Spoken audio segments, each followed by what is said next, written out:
Assalamualaikum warahmatullahi wabarakatuh. Selamat pagi, salam sejahtera bagi kita semua. Tabi pun yang saya hormati, pimpinan dan keluarga besar PT Citra Media Bandar Lampung, serta teman-teman yang saya banggakan. Pertama-tama, marilah kita panjatkan puja dan puji syukur atas kehadirat Tuhan Yang Maha Esa, karena dengan rahmat-Nya kita dapat berkumpul dalam keadaan sehat pada kesempatan hari ini. Ada pepatah mengatakan tak kenal maka tak sayang.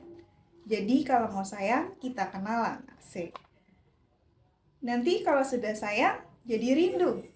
Jangan. Rindu itu berat kalau kata Dilan. Baik, sebelumnya perkenalkan nama saya Zahrotun Nurisma. Saya anak pertama dari 4 bersaudara. Saya tinggal di perumahan Andara dan pernah foto di Jembatan Ampera.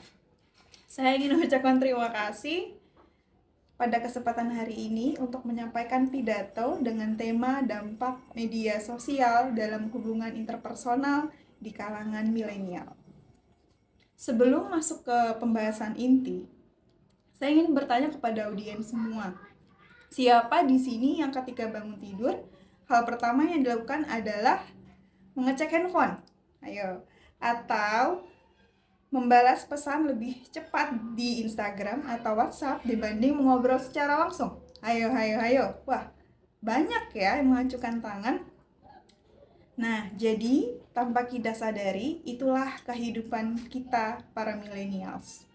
Media sosial sudah sangat melekat pada kehidupan sehari-hari kita. Di era digital sekarang, media sosial seperti Instagram, Facebook, TikTok, dan X telah mengubah cara manusia berkomunikasi. Bagi generasi milenial, media sosial bukan hanya sarana hiburan, tetapi tempat mereka belajar, tempat mereka bekerja, tempat mereka mencari informasi, bahkan membangun relasi. Setuju ya teman-teman ya? Bahkan di era ini, media sosial telah merambah perannya sebagai biro jodoh. Banyak pasangan era ini yang saling menemukan dan bahkan sampai menikah dengan melalui media sosial. Jadi teman-teman di sini yang masih jomblo, siapa tahu karena belum menemukan jodohnya masih berkeliaran di media sosial. Canda ya teman-teman ya. Hadirin yang saya hormati, menurut laporan data Portal Indonesia tahun 2025, jumlah pemuda media sosial mencapai 139 juta pengguna. Wow, nominal yang fantastis ya. Jumlah 139 juta pengguna tersebut didominasi oleh pengguna usia produktif, termasuk milenial. Data ini menunjukkan bahwa media sosial memiliki pengaruh yang sangat besar pada kehidupan masyarakat, terutama dalam perihal komunikasi. Ada 2 dampak yang dihadirkan. Yang pertama dampak positif, yang kedua tentu dampak negatifnya. Media sosial memang mempermudah komunikasi jarak jauh. Dulu seseorang harus berkomunikasi melalui surat kabar atau langganan telepon yang mahal. Wartel ya, ingat ya teman-teman yang lahir pada tahun 19 ke bawah ya.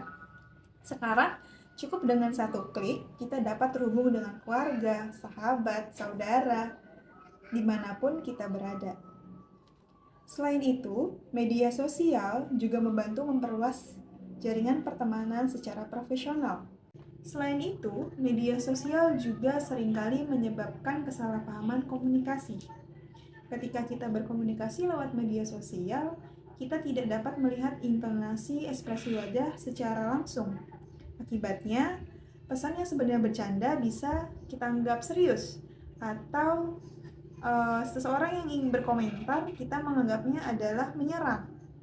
Belum lagi ada budaya membandingkan diri dengan kehidupan orang lain di media sosial, atau bahasa sekarangnya haus validasi ya, untuk terlihat sempurna demi mendapatkan pengakuan. Hal ini dapat menimbulkan tekanan mental, insecure, hingga berkurangnya kepercayaan diri. Kemudian berdasarkan data dari Kementerian Komunikasi dan Digital Republik Indonesia Masyarakat Indonesia rata-rata menggunakan waktunya dalam sehari itu 7 jam untuk menggunakan internet, khususnya media sosial. Jika tidak dikendalikan, kebiasaan ini dapat mengurangi interaksi secara langsung dengan keluarga atau lingkungan sekitar kita.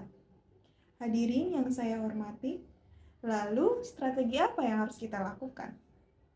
Kita tidak bisa sepenuhnya menjauhi media sosial karena itu bagian dari perkembangan zaman. Namun, hal penting yang bisa kita lakukan adalah membatasi penggunaan. Kita sebagai pengguna harus bijak dalam menggunakannya. Gunakan media sosial sebagai alat untuk mempererat hubungan, bukan pengganti hubungan secara nyata. Luangkan waktu untuk berinteraksi secara langsung baik dengan keluarga, teman, sahabat, atau saudara kita, sehingga komunikasi menjadi lebih sehat, kita bisa saling menghargai dan saling membangun empati. Sebagai generasi milenial, kita juga harus mampu menjaga keseimbangan antara kehidupan digital dan kehidupan sosial secara nyata. Karena pada akhirnya, hubungan interpersonal yang hangat dan bermakna tidak hanya bergantung pada like atau followers atau komen lewat media sosial, tetapi melalui perhatian, kepedulian, dan komunikasi langsung antar manusia. Hadirin yang berbahagia, jadi hal yang dapat saya simpulkan adalah media sosial memiliki dampak yang besar terhadap hubungan interpersonal di kehidupan milenial. Di satu sisi, media sosial mempermudah komunikasi dalam jarak jauh dan memperluas relasi.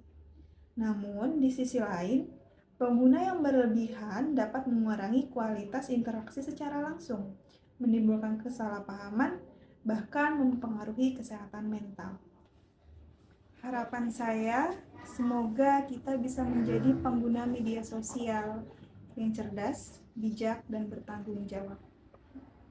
Mari kita manfaatkan media sosial untuk hal-hal yang positif, tanpa menghilangkan kehidupan secara nyata dan bermakna. Sebelum saya menutup pidato ini, saya ingin mengajak teman-teman semua untuk merenung sebentar. Pejamkan mata, coba bayangkan kapan terakhir kali kita membangun koneksi yang dalam dengan orang-orang yang kita sayang. Dengan orang tua, dengan teman, sahabat, bahkan dengan pasangan kita. Coba bayangkan kapan kita intens berkomunikasi dengan mereka, tanpa dengan gadget, tanpa dengan media sosial. Kadang kita terlalu lupa, kita terlalu asik scroll media sosial, asik bermain gadget, sampai lupa kita harus membangun hubungan secara nyata dengan orang-orang terdekat kita. Oleh karena itu, mari sama-sama kita belajar untuk menciptakan batas. Mana kehidupan nyata yang harus kita jalani, yang harus kita terus jalin kedekatannya, dan mana saatnya kita bersosialisasi di dunia maya. Akhir kata, saya ucapkan terima kasih atas perhatian Bapak, Ibu, dan teman-teman sekalian. Mohon maaf apabila terdapat kesalahan dalam penyampaian saya. Saya tutup pidato ini dengan wassalamualaikum warahmatullahi wabarakatuh.